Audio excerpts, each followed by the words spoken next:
Let's talk about Godzilla. Godzilla, or Gojira, has gone through a lot of changes since he was first born in 1954. In his nearly 70 years of life, Gojira has gone through a name change, a sex change, he migrated countries, at least 3 species changes. He became a father, he became a mother. Yeah, he's gone through a lot. So how has the original message of Gojira changed over time? How is memory connected to Godzilla's many, many adaptations?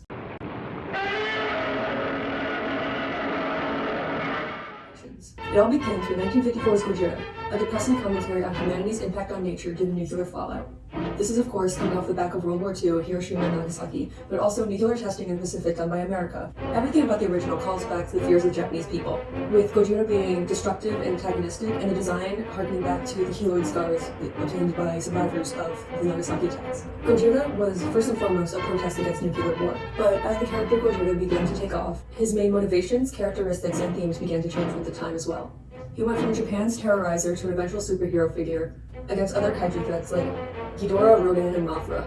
They would team up sometimes too. It was a long 15 movies. Gojira faced threats at the time, like in 1965's invasion of the Astro Monster, which focused on the space race. During this era, Gojira turned to be more kid-friendly and a lot more silly, losing a lot of his fear factor.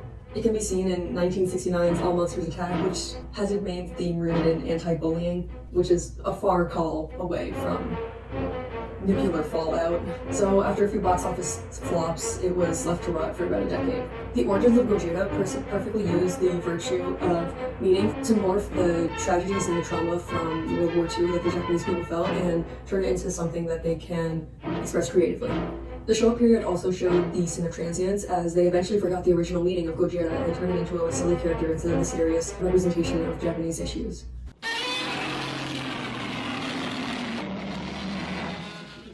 So the Heisei period began, throwing out most of the storylines found in the Showa period of Gojira, only keeping the original 1954 origin story. It's the return of a serious Gojira, with him becoming the enemy of the Japanese people again. And Gojira's enemies defy nature. They're meant to serve as a warning for humanity, with Mothra being Earth's ecological protector and Space Godzilla coming down as the effect of space pollution. It keeps up with politics, like in 1985 Godzilla's, they shoot the Soviet submarine. However, we also get to see major modifications done to international releases. Like in 1985 Godzilla, they added a 10-minute segment about the Pentagon to the American cut, but the American cut somehow wound up being 16 minutes shorter than the Japanese original. One huge change was the nuke that they eventually sent out to Japan. It was meant to be pressed by accident in the original cut by a Soviet soldier, but in the American cut, it turned out to be on purpose. This shows how the US doesn't have the same reverence and respect towards nuclear fallout as the Japanese people does, so close to the trauma from World War II. The Heisei period ends with 1998's Godzilla, which is America's first solo Godzilla film, and it's a train wreck. First of all, Godzilla has a sex change and she's pregnant now. And instead of Godzilla being a complex character with motivation, her only driving force is to find a place to have her babies. She loses almost all of her ruthless tenacity running away from missiles and nukes, and eventually dies to a military missile. So after that flop, Toho revoked the rights for American producers to make Godzilla film. The Heisei period shows the virtue of freedom, allowing Gojira to create new meanings, adapting to the times, encompassing more modern fears of Japanese people. It also falls into the sin of absent-mindedness, because that's the only way to justify their terrible plot and perfect decisions. They just forgot about all the Godzilla film before it. So after America Godzilla, the poor kaiju lost its way for like 15 years. Most people were unsure how to use Gojira, and he had like 6 different plot lines. Most of them were just kaiju battles with no real deeper meaning. The exception to this is 2001's Godzilla, Mothra, King Ghidorah, Giant Monsters All Attack, where Gojira is made restless from the souls of the Japanese people killed in World War II. So it's been 56 years since the atomic bombs dropped, and many people don't remember the trauma and the fear that happened during that time. So they used this 2001 Gojira film to re-harken that fear. But unfortunately, after many box office flops, Godzilla was once again laid to rest for a decade. So the Millennium Era shows the virtue of warning, rekindling the fear of nuclear threat by reminding society about Hiroshima and Nagasaki. So now we get to the MonsterVerse era, and we haven't seen our beloved kaiju on the screen for a decade. Knock knock, here comes America, and it begins with 2014 Godzilla.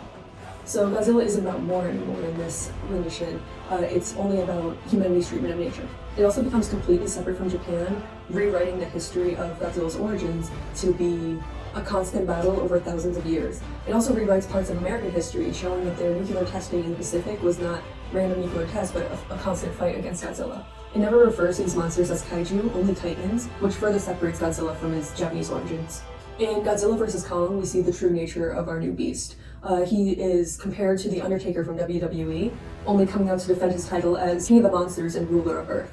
Overall, this era is giving the full American special to Godzilla with the high budgets, fully CGI monster, intense battle scenes, less impactful themes, and a cinematic universe effect that they're trying to replicate from Marvel. The Monsterverse era is a prime example of the virtue of perspective via bias. The complete shift in cultures from Japan to America shows a new perspective of what Godzilla can be. It also falls into the sin of suggestibility for this very same reason, having America's cultural values embed itself into a Japan national icon, with influences like the WWE and the MCU.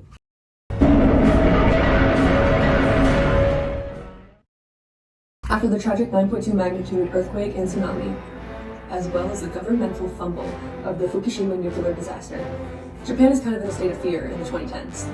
And who better to channel that fear than beloved Gojira?